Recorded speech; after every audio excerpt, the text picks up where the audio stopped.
So welcome, everybody. Thank you for coming. Thank you for coming for this very difficult, frankly, discussion. And as Lynn mentioned, I'm kind of introduce some of these concepts that we need to have a foundation of in order to really understand the deeper dive that Dr. Rush is going to take us on.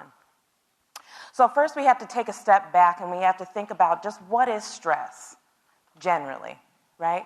We all say it, I'm stressed out, I'm done, I can't adult today, leave me alone, right? But what is it?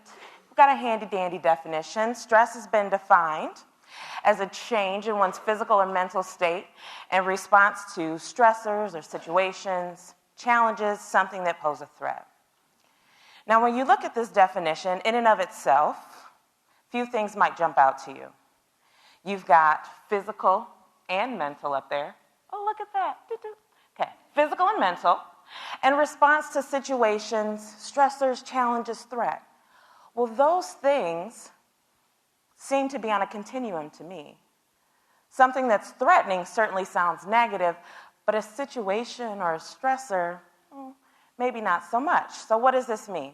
Well, there's different types of stress, okay? So there's a type of stress that is actually good for us. Did you guys know that? A few yeses, a few's like, Tasha, you're crazy, no stress is good for me. But believe it or not, there really is. There's the stress, it's called eustress, that is actually motivating. That when we experience this kind of stress, we're actually energized. So think of a challenge or situation where there's something that you need to overcome. Maybe it's a new project at work, okay? But while it's challenging, you have the resources to overcome that. You can surmount or hop on over that barrier. That can be something that causes eustress. Does that make sense? Some good sense? Okay, we can all think of one of those things where you're like, nailed it, okay? But then you've got distress, and this is generally what we think about when we're saying, I'm feeling stressed, I'm overstressed. And that's when you have that challenge or now a threat that you do not feel you have the resources for, that you can become overwhelmed by, okay? So whether that's a challenge at work that they say, okay, here's this project, but you get no resources, you get no team members, and we expect it done by yesterday. You're like, okay, good luck, buddy. Not today. If you think kind of outside of work, situations that could be eustress for one person, but maybe distress for another. So I think of parenthood. I've got a couple miniature humans. I'm sure a few of us do in here. Entering into motherhood could be a period of eustress for some. It's challenging. Some might argue threatening because they are terrifying, those little people, right?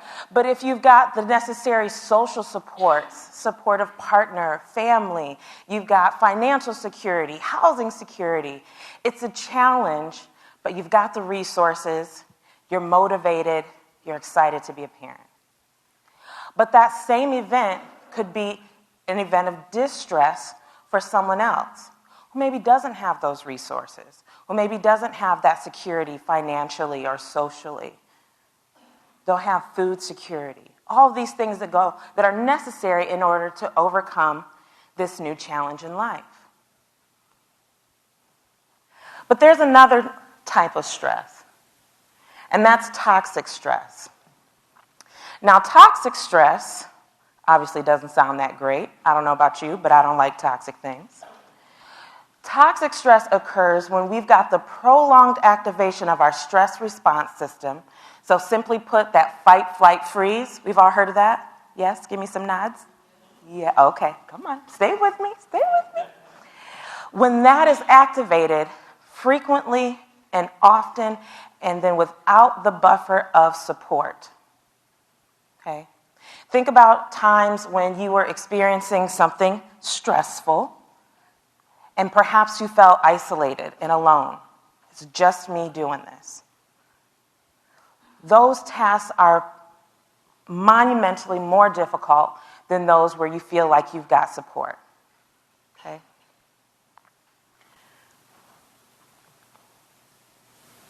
So what does this look like? Now, we all have certain levels of stress, good and bad, that we can work through, right? No matter how unpleasant, there are certain things that no matter what, I'm going to be okay. I'm within my window of tolerance. I can go up and down, and as long as I'm in here, I'm okay. However, when that stress response system, that survival system is activated too high, we can get thrown out of our window. We can get thrown into hyper-arousal or hypo-arousal. And I know what you're thinking. What in the world do those mean? I'm glad you asked. I'll tell you. So hyper-arousal is where fight and flight live. Action. Okay? Gotta survive. Gotta get out of this.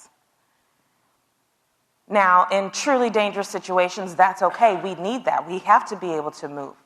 However, when we're thrown into this space for too long, that can start to look like kind of what we think are like overreactions to small situations. Hypervigilance, being hyper-aware. Have you ever been with someone, or perhaps you are the someone that when you're in a room, you know everything's going on. You can see everything, everyone. Oops, someone's behind me. What's happening? No matter where you are, right? You ever had a conversation where like we're talking, people are walking, and you notice they kind of start to look away from you? Or you walk up behind a person and you go, hey, I want to, ah! And they jump out of their seat. That's me. Be careful when you approach me, okay? That's hypo-arousal, ready to act, okay? But then there's hypo-arousal. So if hyper is at the top, what do you guys think hypo is? Shut down, frozen, okay? That might be the child or the person that when you approach them directly, they kind of just sink into themselves, right? They look like they're hiding, trying to hide in plain sight. That's hypo-arousal. Depression, it can look like head on a desk, hiding under a desk. Seen a few of those. But regardless of if it's that over or under reaction, the thing that these individuals have in common is that they are beyond their level of tolerance for stress. Okay? We tend to be afraid of the hyper-aroused responses. They look aggressive, they're acting out, and then we want to hug and love on the hypo-aroused when they both need that care and attention. You guys with me? Yes. Yeah? Sweet. All right. So then what is trauma? We've got basic stress. Everybody undergoes stress. It's a part of the human condition. But what is trauma?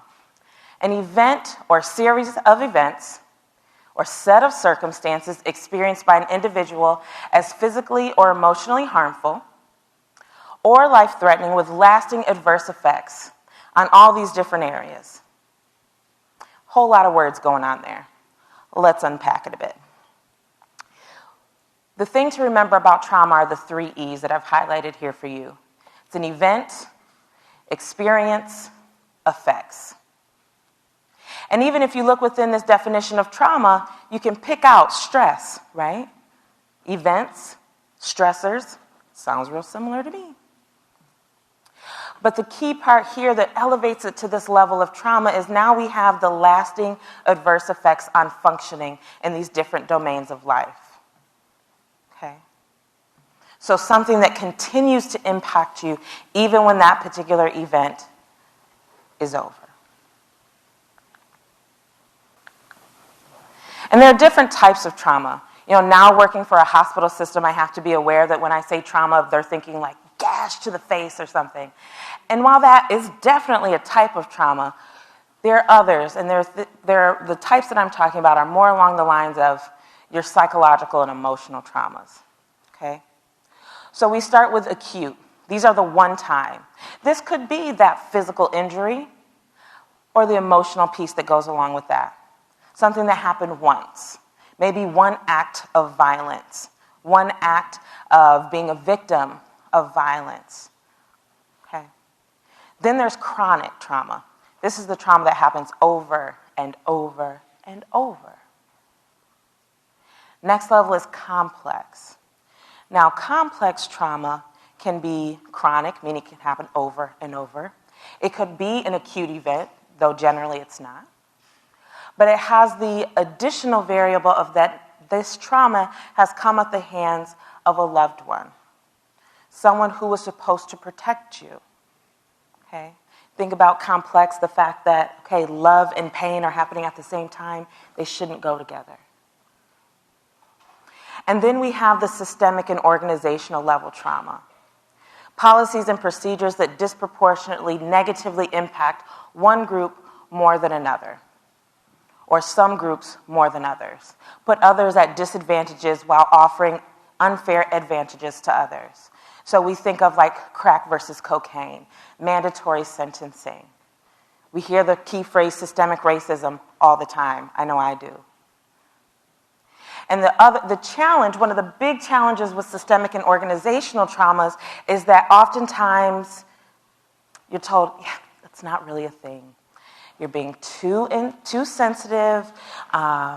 These rules apply to everyone. It just so happens that 50% of the inmates in our county jails are Black. It really has nothing to do with our sentencing structure. It really has nothing to do with our laws. And so then all of the negative feelings that come from that, those experiences that come from that, are so internalized, and then you have no way to get rid of them. You're told, yeah, that's not a real thing. So now we need to talk about, okay, well, what do some of these experiences look like? And I'm going to focus primarily on early childhood experiences, because it's not that the things that happen in adulthood don't matter, don't impact us, but the way that we operate as adults is formed when we're children, right? Many of these things before we even have language. So we have to understand, how did the way that we grew up influence the way that we are now as adults, which then influences the way that I'm even able to tolerate stress and traumas as an adult. Okay? There's a method to my madness, I promise. So adverse childhood experiences, show of hands, who's heard of ACEs? Oh, nice. Good amount of people in this room. 5 years ago, maybe half that number would have seen. 10, even fewer. ACEs, large study 20 years ago, give a quick synopsis. It came out of an obesity clinic in California. Dr. Fletty was puzzled. Why am I seeing all of this chronic illness in my patients? Why are they not getting better? I don't understand what's happening here. Why are they not complying? And all these questions. And so he, along with the CDC, launched this ginormous study. I can use that word, I have degrees. Ginormous study. Over 17,000 participants. And what they found was scientific evidence and proof that adversity in early childhood has a profound effect on brain development and long-term negative health outcomes.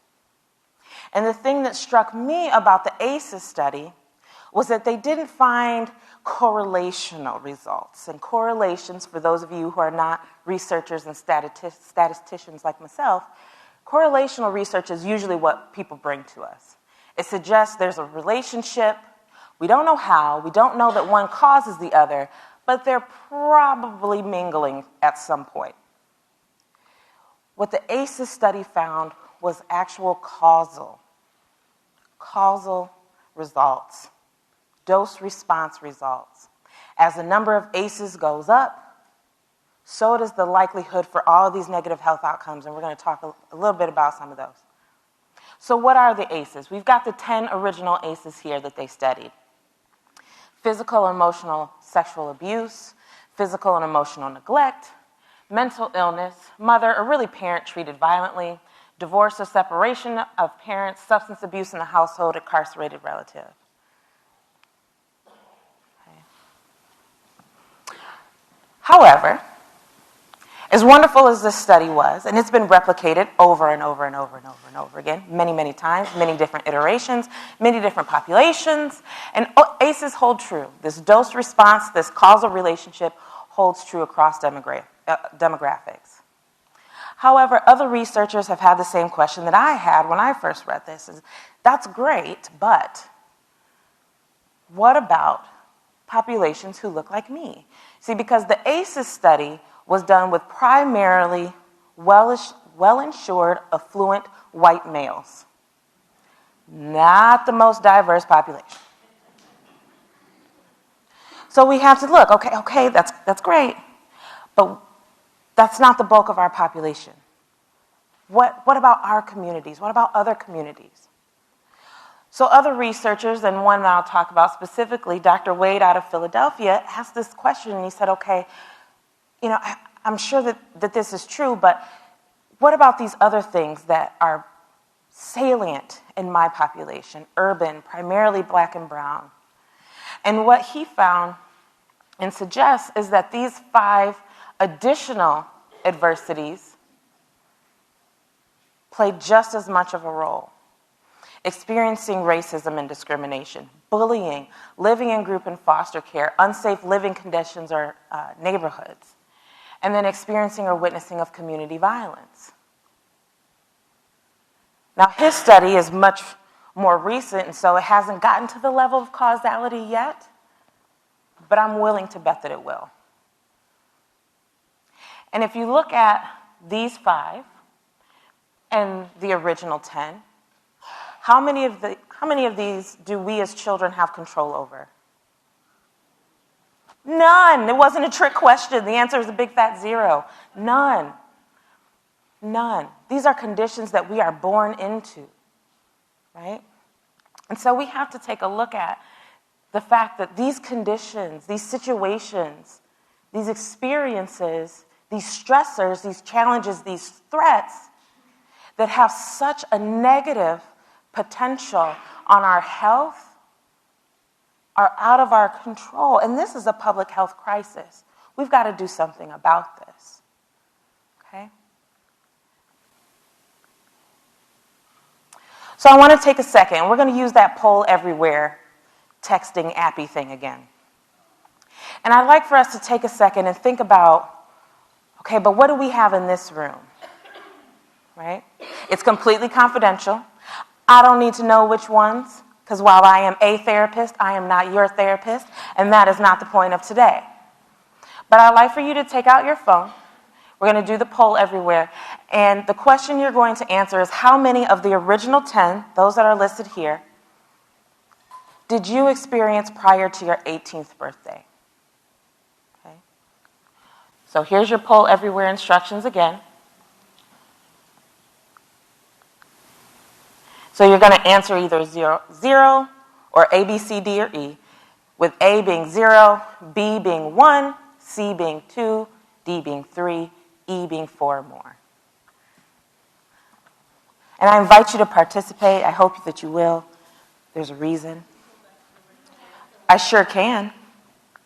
There's the list that you're working from. So A being 0, B being 1, C being 2, D being 3, E being 4 or more. Let's see what we've got going on.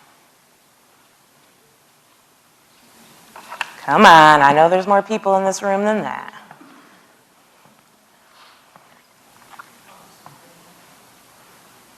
Can we see our choices again? You may. No problem.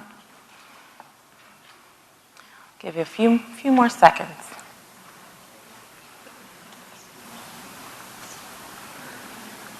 See where we're at. Okay.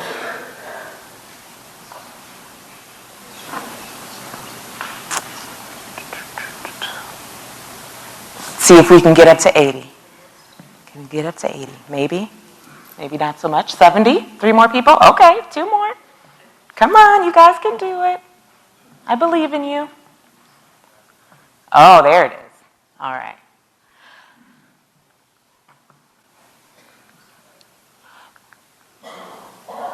So I want us to look at our poll, okay? Some of these numbers might change as folks trickle in.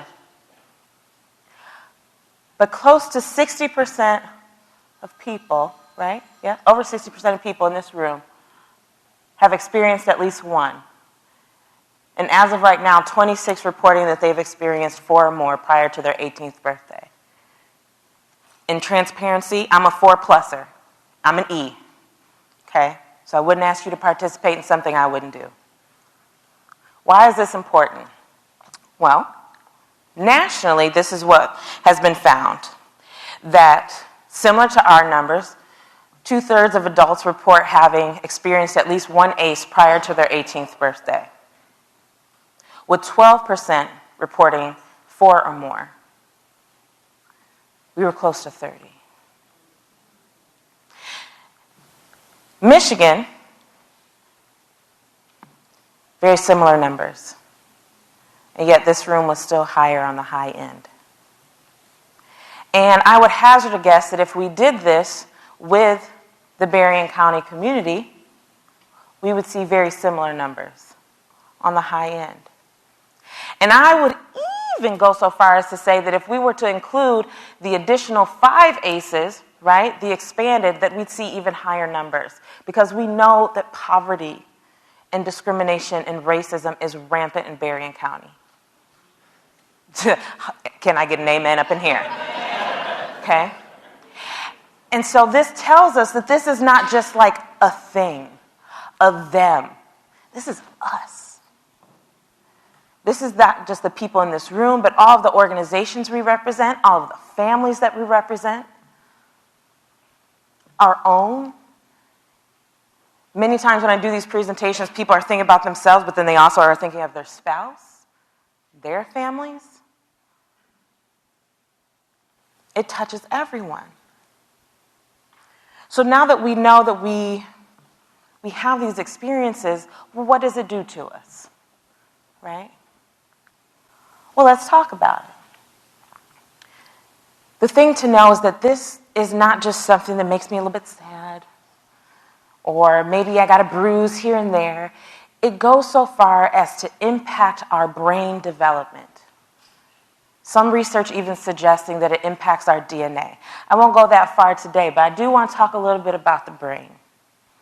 So normal brain development, neurotypical, is a little something like my inverted triangle here.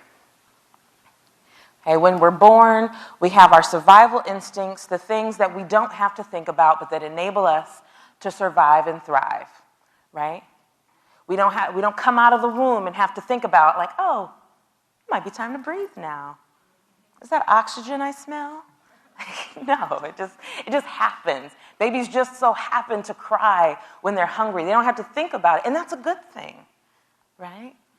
There's some process we just need those processes to happen. But as those initial needs are met, that part of the brain has less of a role in our day-to-day functioning, okay?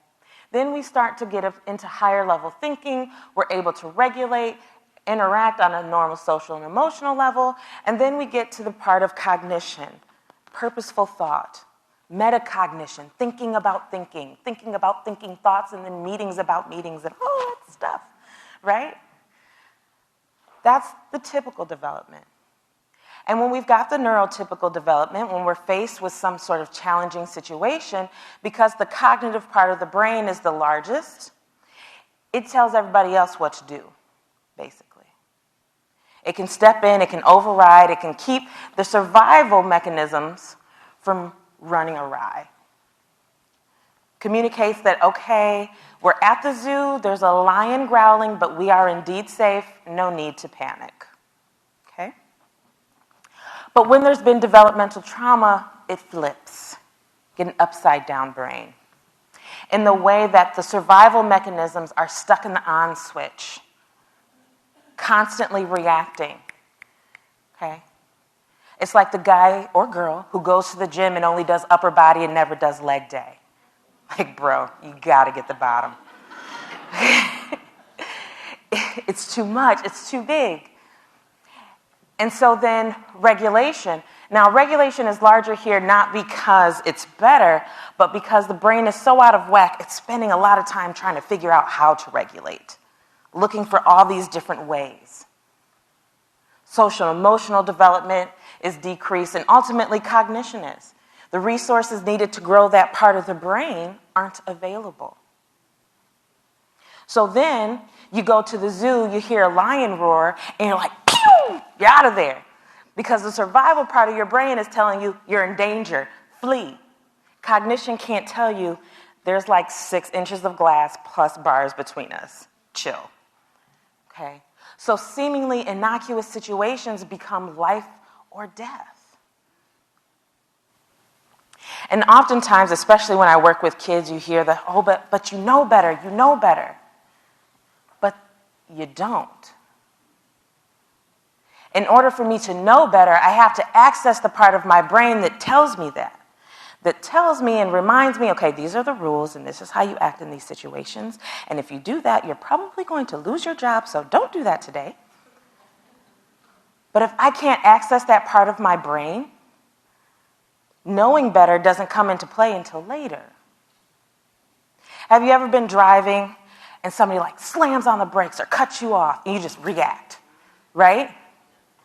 Or oftentimes you hear survival stories and people are like, I don't even know how I made it through. I just did something. They were in survival mode. Cognition was turned off.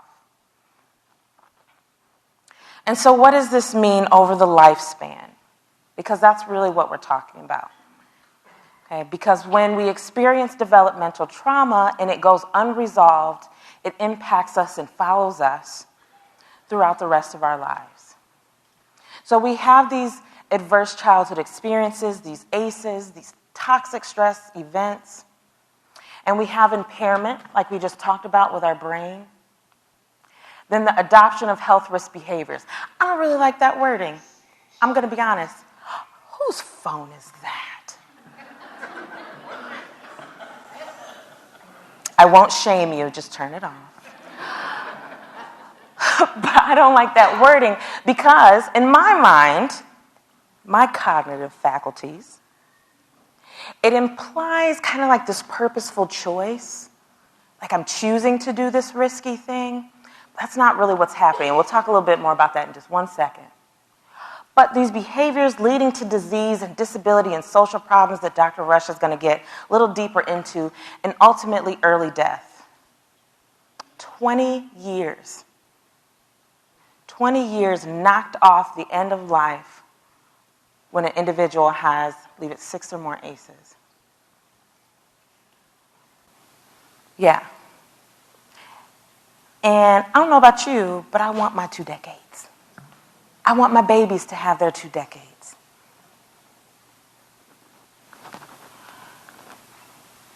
This is very small, so I'm going to read it to you. So on the left, is that left? My left. I'm a lefty. I have trouble with left and right. But anyway, here is that triangle that we had just, or pyramid we had just a second ago. This is the one that I prefer. Instead of adoption of health risk behaviors, we have coping, because that's what it is. When you don't feel good, when you're hurting, when I am hurting and don't feel good, we don't like it, right? We try to figure out a way to make it stop. And that's what's happening when these risky health behaviors are adopted. Because remember, the brain is frantically trying to figure out a way to regulate. And looking for something, anything that makes that pain, whatever it is, go away. And oh, by the way, traumatic experiences are stored in a part of the brain that doesn't really talk to your language center. And so you can't really communicate what's really happening. Oftentimes your memories of it are even jumbled. And so I don't know why I'm spazzing out. I just know I don't want to. So I'm going to go ahead and smoke this cigarette. So I'm going to take this drink. I'm going to have these sexual encounters because these things feel good. They make this other process stop, or at least pause long enough that I can make it through however long. So really, it's a frantic fight for survival. You get up here, criminalization, stigmatization, distress, and then the top is still early death. Now, down below, we've got a couple of other factors that weren't really talked about in the first one. Social context, local context. I didn't have any choice in where I was born, and neither did you, right? The socioeconomic status that we're born into, no choice about that. Whether I was born in St. Joe versus Benton Harbor, no choice about that. And then you look at the historical traumas that many groups have experienced. Today we're talking race. People of a different level of pigment or melanin. No choice about that. These factors here, happening well before birth, ACEs, at or after birth, but regardless of where they occur, no choice in the matter. And so now, as a community, we have to think about, well, how do we help the most vulnerable? How do we help ourselves? How do we provide safe environments that don't continue to re-traumatize? How do we think a little bit differently? Okay. So to give you some more context of what does this all look like in real life, Dr. Rush is going to come up and kind of give us her experience firsthand, having been a physician and having worked with some of the most vulnerable of us. And after Dr. Rush is done, I'm going to come back up and we're going to talk some more about how we become a trauma-informed community.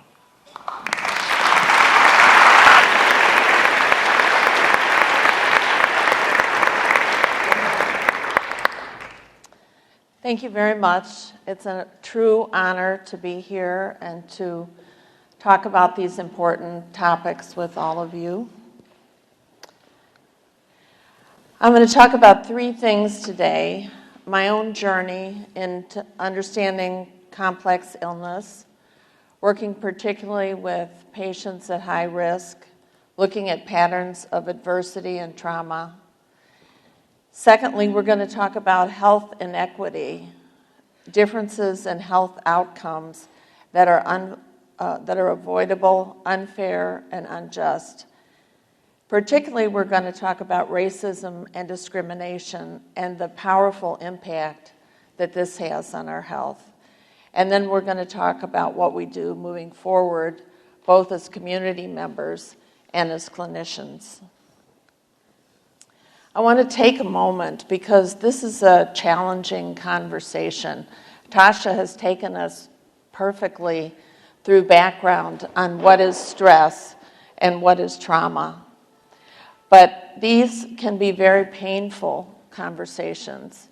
As she said, as a doctor, we often talk about other people as patients, but we're really talking about ourselves. And it may happen that during the discussion today, you think about the impact of these factors on your own health or in your family or in your community. So sometimes these conversations can be overwhelming, and I apologize for that. But I think that it's important that we move forward. We're really talking about change. Change not only in how we treat each other, which is vitally important, but really about how we as individuals and as healthcare professionals look at health, how we understand disease, what kind of things we decide to support to improve health. And change is always difficult, so that part of this can be a challenge. But this is fundamentally a conversation about hope, because I really believe from having worked with my patients that if we can get to the root of what got people off in the wrong direction, we can actually help people. The reality that we're going to talk about in a minute is that most chronic illness in the United States, really in the developed world, is considered incurable. We just try to manage the disease. And some people, if they present with severe disease too early, we actually almost give up. Our country spends an enormous amount of money on health care, and yet our health itself is not that good. So to me, it's worth enduring the challenges and the painful conversations if we can get to the root. A little bit about my journey. Both Lynn and Tasha introduced me a little bit. I'm an internal medicine physician, retired. I decided about halfway through my career that what really interested me was people with complex chronic illness. By that I mean people who have severe illness, heart failure, kidney disease, cancer, autoimmune disease. And I was really puzzled by where did these diseases come from. I also was working as a healthcare executive because I was really interested in improving access to care. As they've said, I spent about half my career working in the public health system in Cook County. And I was appalled, really, that people did not have health insurance. So I went to business school after I finished my medical training and got my MBA from the University of Chicago, studying finance and strategic management. And my idea was that we would work someday, which I still hope we will, toward a universal health care. But what I... But as I became an expert, I kept thinking, if I get to the bottom of this, if I really understand how Medicare and Medicaid are structured, if I really understand healthcare management, we can solve this problem. And what I came to believe is that even though I had spent most of my career in that direction, that I was headed in the wrong direction. So I want to just take a minute and talk a little bit about our current approach to diagnosis and treatment, which is obviously what I was trained in and double board certified in, but which I think is an incomplete approach. What we look at now is when the patient comes in with some symptoms, or we do what we call early detection screening tests, trying to find and diagnose a disease. So we diagnose the disease, and then we start therapy. And we have all kinds of ways that we try to monitor how's the therapy going. We check people's blood pressure, follow up on their cholesterol, look at their hemoglobin A1C, maybe look at their immune markers. But the problem with this, and this is where American medicine has gone for the past 20 years, is into disease management. The problem with disease management is that what I saw was new diseases kept appearing. So I wondered, what are we missing here? We're all of the physicians, and Lakeland is a wonderful medical center, has well-trained physicians, nurses, psychologists, social workers. But still, I'm sure they have the same question. Why do people keep showing up with these new complicated diseases? The other thing that's happened in the past 20 years is something called the study of the social determinants of health. And what public health experts have figured out is that, as Tasha said, a lot of what it turns out determines your health is where you're born and the circumstances of your birth. So there are different measures of the social determinants. A major one, which we're going to talk about in depth, is racism and discrimination, but also poverty. What zip code, this has been in the papers quite a bit, what zip code you live in has greater impact on your health and how long you're going to live than many other things. So this is a big puzzle, right?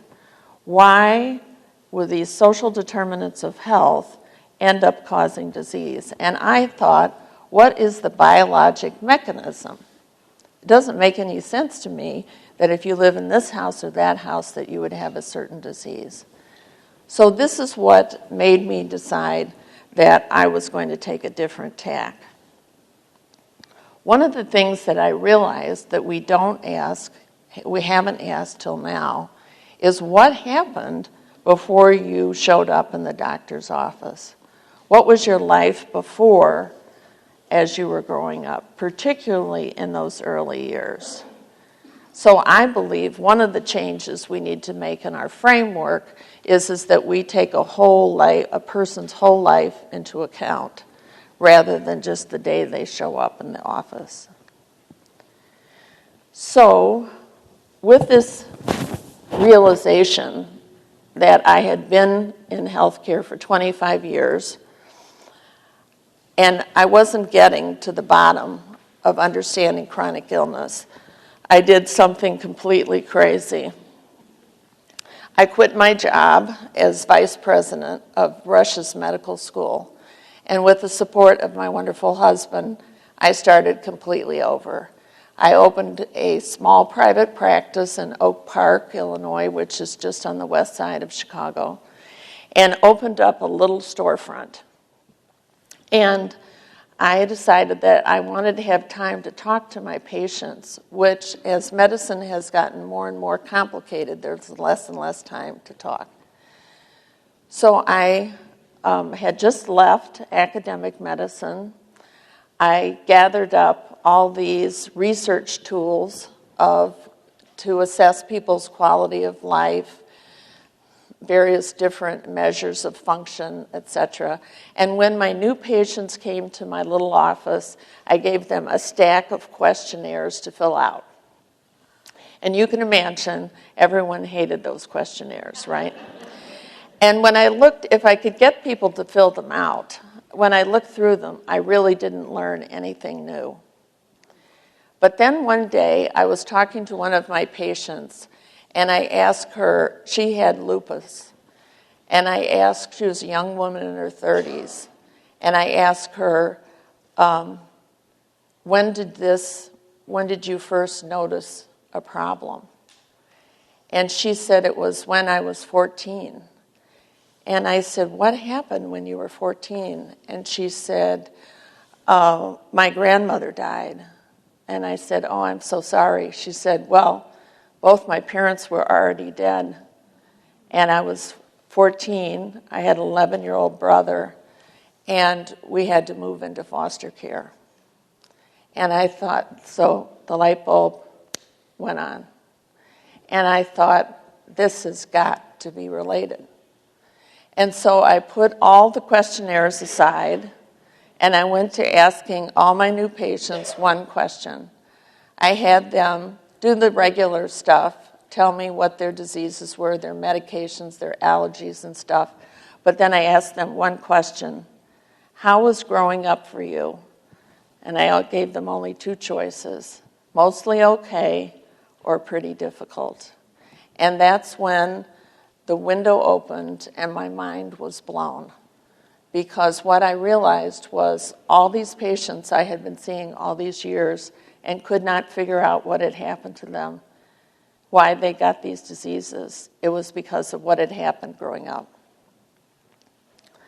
So my patients who answered that they had a pretty difficult childhood had serious complex disease. Rheumatoid arthritis, lupus, severe obesity, diabetes, Crohn's disease, ulcerative colitis, MS, young people with aggressive cancer, severe chronic pain, fibromyalgia, end-stage kidney disease, heart failure, etc. I could not believe it. I thought, how in my little dinky storefront office here on the west side of Chicago did the most interesting people in Chicago just show up? And then what I realized was I had been seeing these patients all my life, and every other doctor is too. We just don't know what we've been seeing. What did I find out? What did they tell me? What they told me was very painful stories. Painful memories of abuse and neglect, being in foster care, living in poverty.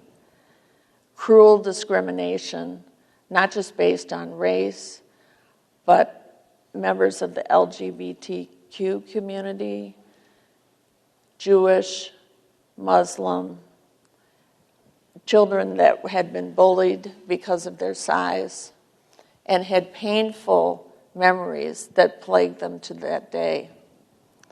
Sexual assault, I was not prepared. I had been a doctor for 25 years. When I was in the emergency room at County, we had a sexual assault treatment team that we thought did a good job, but I had no idea of the amount of sexual assault in children that was unreported. And I had been a woman's advocate, so I thought I understood the problems of rape. But what I did not understand was the number of young men in my practice that at some point would tell me that they had been sexually assaulted as children. Also, the witnessing of community violence or family violence, and also people who had been veterans or who were refugees, survivors of the Holocaust, or children, grandchildren from the Holocaust. So very painful stories. And as a physician, I had been, like I said, I was high up there in the physician hierarchy, but I realized I had not been trained to hear these stories. So I went back myself and did extra training in counseling. What my patients told me, particularly about discrimination, whether it was because they were gay or Jewish or African American, Native American, Hispanic, was the pain of discrimination, never feeling safe, accepted, always feeling judged, expected to fail, never given a fair chance. Now, could I, as a straight white woman, really understand their pain? Probably not. But could I see the anguish that this discrimination had caused in people's lives? Yes, I could. So what I realized was there was a consistent pattern from this adversity. People had had trauma and adversity, neglect, usually starting in early childhood, or maybe because of their family happened to them in grade school or middle school. This neglect and trauma caused overwhelming distress, and they may have been able to completely contain it, but in fact, it was affecting their brain and affecting their life. And as Tasha described beautifully, what happens when you're in tremendous distress is you have to deal with it. And so what I came to understand was all these things that I had been trying to get people to stop doing: stop smoking, quit drinking, don't use drugs, stop gambling, etc. That in perspective, what people, all they were trying to do was to calm down their brain because of what they had been through. Then the physiologic part is that the tremendous distress disrupts our sleep, and that's where the body goes off the rails. We need to have deep, at least 7 hours of sleep every night. And what I found was my patients told me they were sleeping 3 to 4 hours a night, and maybe not all at once, a little bit here, a little bit there. People who were so terrified they were afraid to turn off the lights.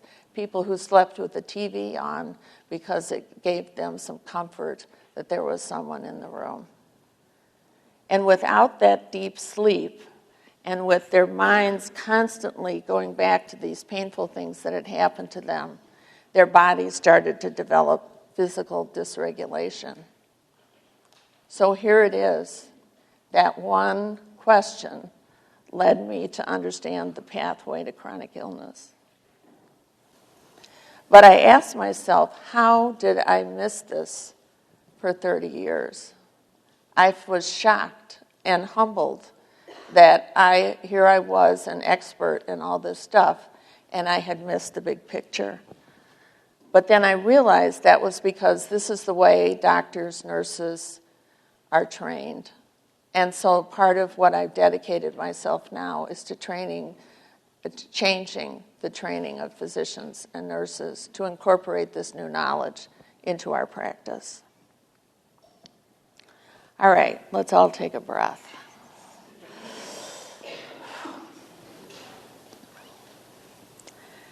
Health inequity.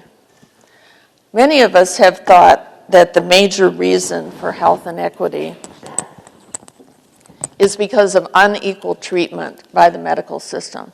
And this is where I put my energy for the first 25 years, which was to try to ensure equal access to high-quality health care for everyone. And we still need that, and we want to prevent delay in diagnosis. So when people don't have a clinic or a hospital near them, or they feel that they can't go there because they don't have insurance or whatever, that is still a problem. But the big problem really is the traumatic life experience and the severe adversity that comes from living in poverty, for not having enough food, to worrying about food, the trauma and abuse, loss of a parent, and incarceration. Incarceration and the unequal rates of incarceration between white and black in Berrien County is a major source of trauma. It deprives children of their parents. And if you're lucky like me and you've never been arrested, you can just imagine what just the experience of being arrested, how traumatic that is, how many days that would stick in your brain. And then being put in jail, going through the whole trial mess, etc., is just a gigantic source of trauma in America, and particularly in Berrien County. And the toxic experience of discrimination. So the new model that we have to go to, if we're going to really get to the bottom of this, Lynn didn't specifically mention it today, but this was part of the community health needs assessment, is that Berrien County has one of the worst health records in Michigan and in the United States.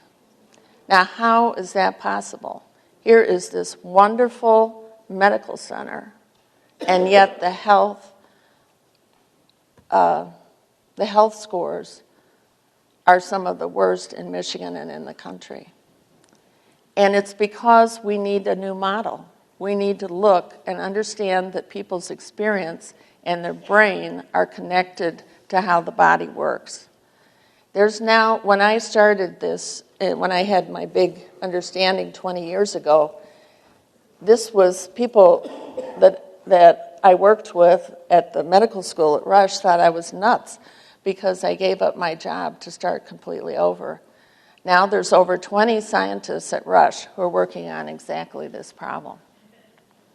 So this is the new model of medicine, and this is what we all physicians, nurses, social workers need to move toward. As Tasha said, the brain is organized in chunks. And her slide, she talked about survival, but it's the same thing I'm talking about here with the red part of the brain, which is the brainstem. And if we want our children to do well, if we want our children to be healthy, if we want our schools to be calm and organized, we have to work on the bottom, which is that people need to feel safe, they need to feel loved before they can think clearly. And this is also true of me and all of us. So the brain development actually starts before the baby's born, but certainly in the first few years of life. And I'm going to come back to this when we talk about what are we going to do, what's the community going to do going forward.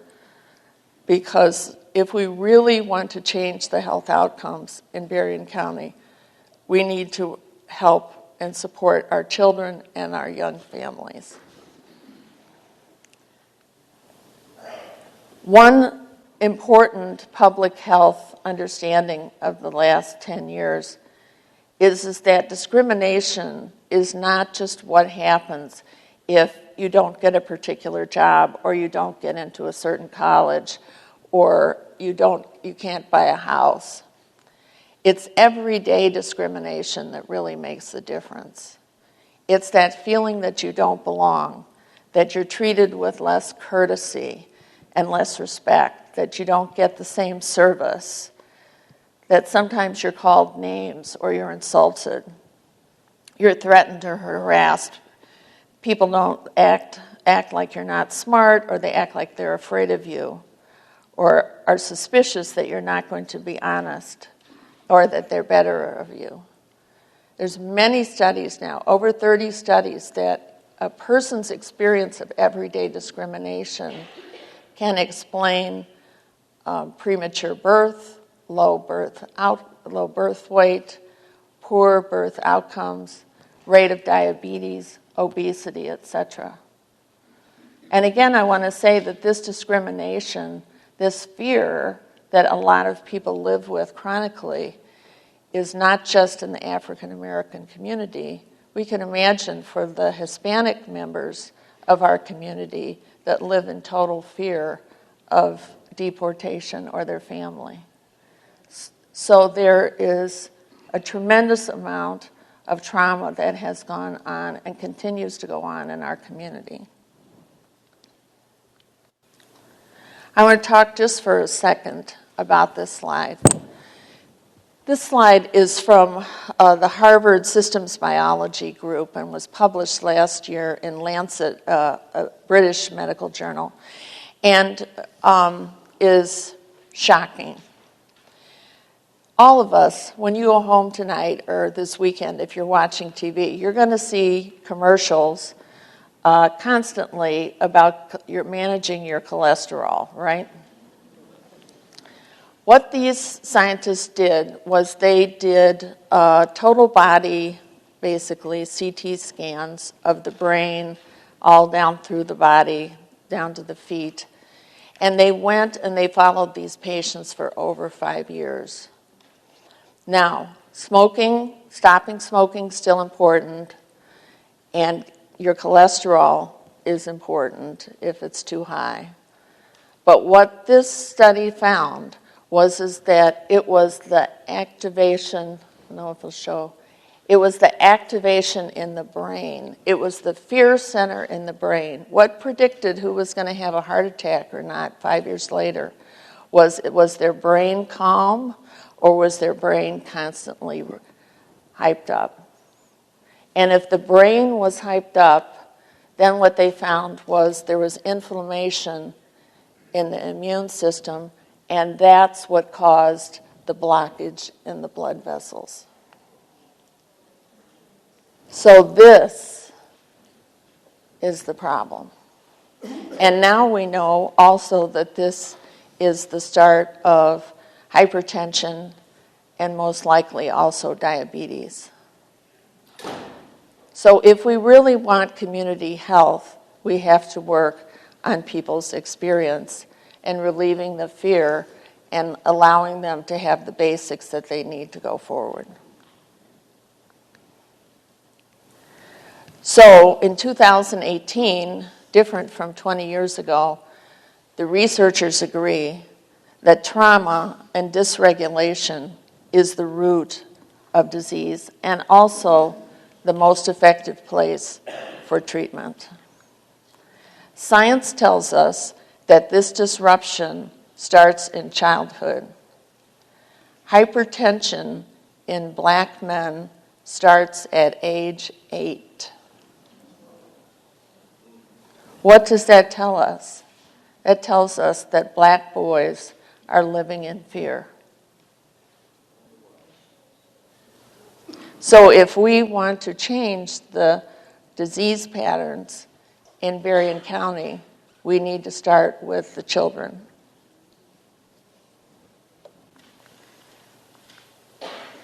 So I'm calling on us all to take courageous action. Courageous.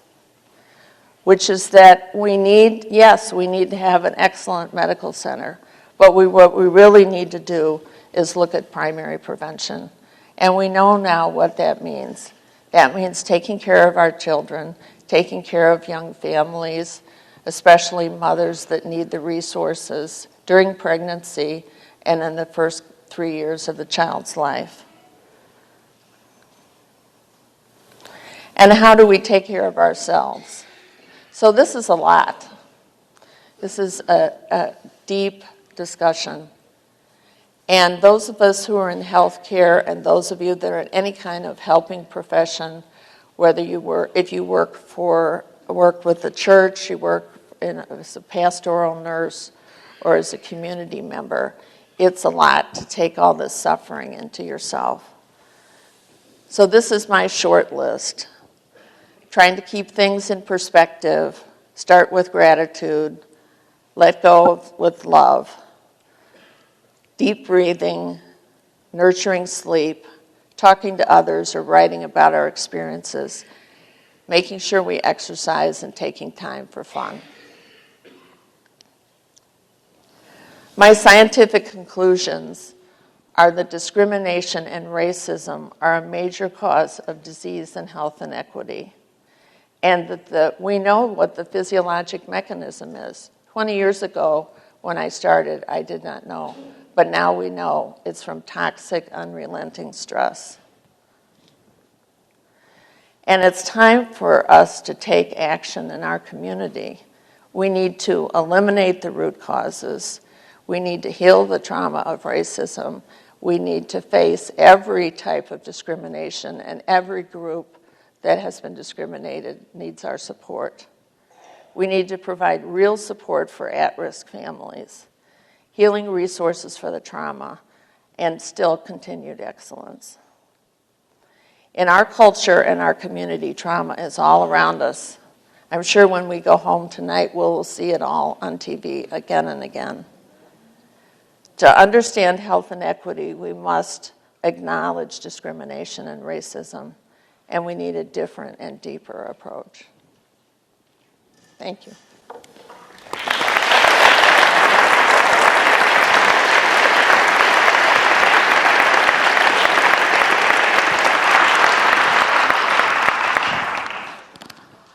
All right, and I know that we are fast approaching, if not yet at 5 o'clock. So if you do need to leave right at 5 or at this time, we absolutely understand. We've got a few minutes to go, though. If you can and want to hang on with us, be great.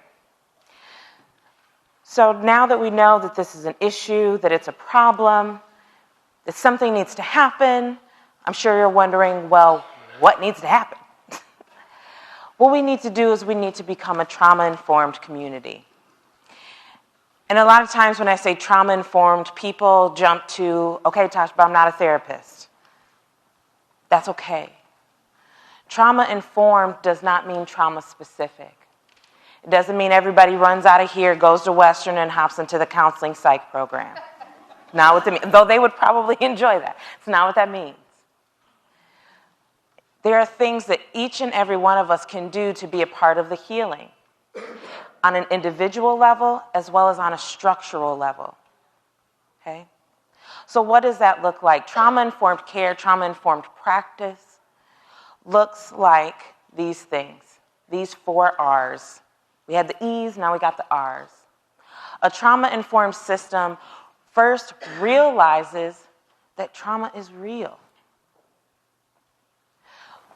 I'm sure everybody in this room, at least my hope, is that everyone in this room can agree that, yeah, this stuff is real. The impact is real. Our organizations need to recognize it's real. There are things that we do that might be problematic. Okay?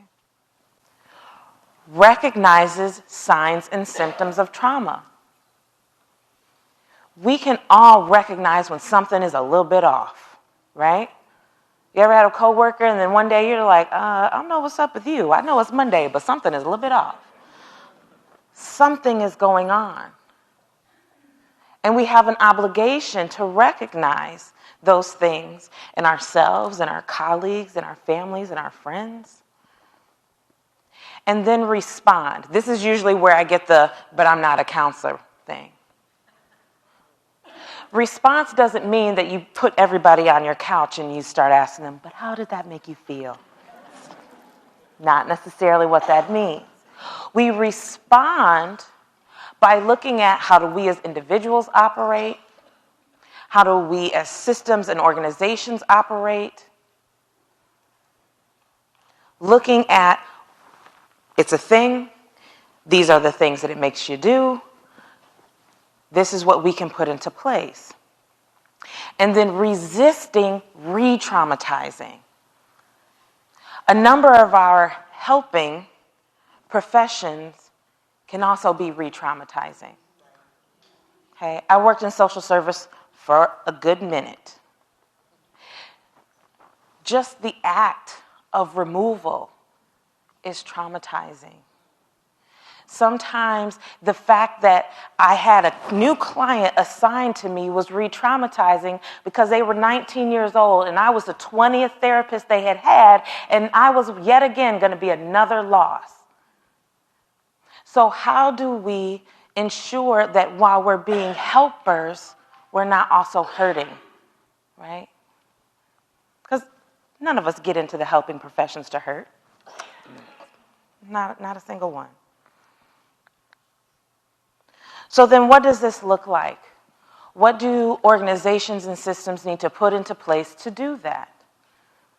This is not just a Lakeland thing. This is not just clinicians and counselors and social workers thing. Anybody can do this.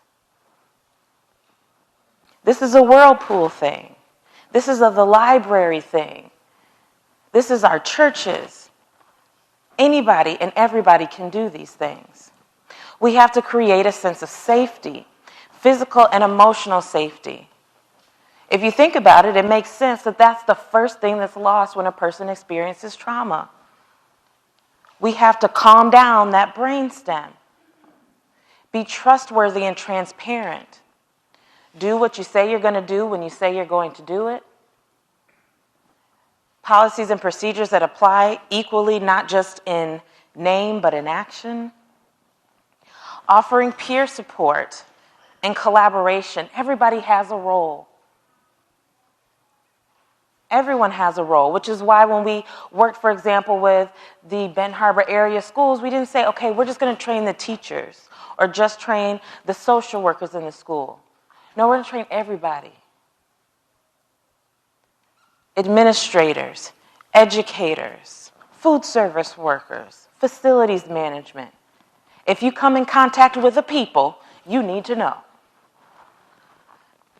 Empowerment, voice, and choice, giving back that autonomy that is often lost.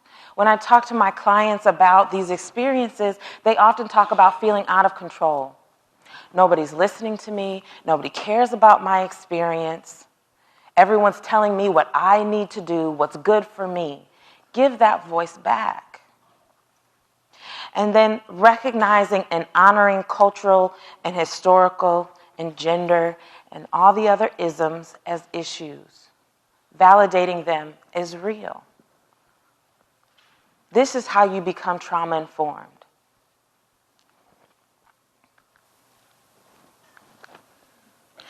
So one last little poll thingy, and I know you have your phones because I've been hearing them ring the whole time.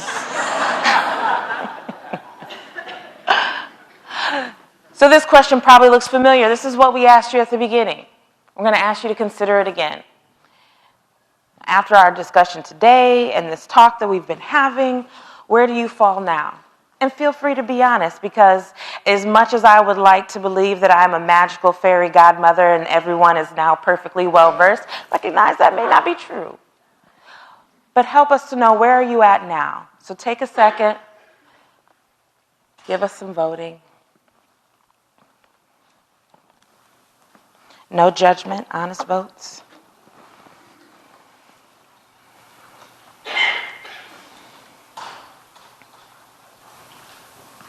Nice.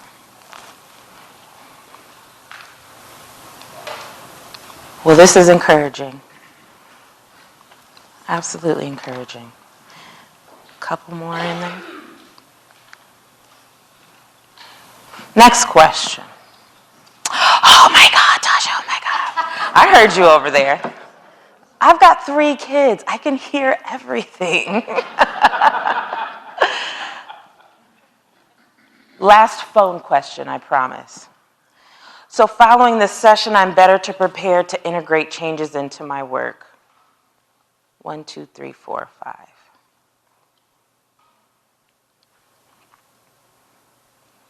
Get those numbers up.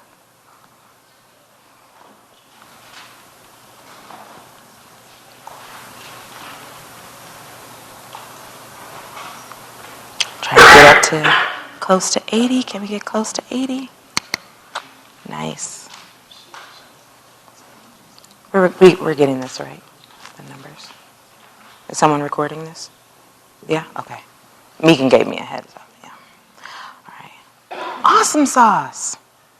That's nice. Thanks, guys. Means we did a good job. No, but in all honesty, it takes more than just one session like this. It takes some doing. It takes some getting out, learning some more, actively participating. So then what that does is begs the question of you. Now this one you don't have to put into your phone. You're welcome. But will you do this work? You said you've got more knowledge. You're prepared to integrate it. But will you?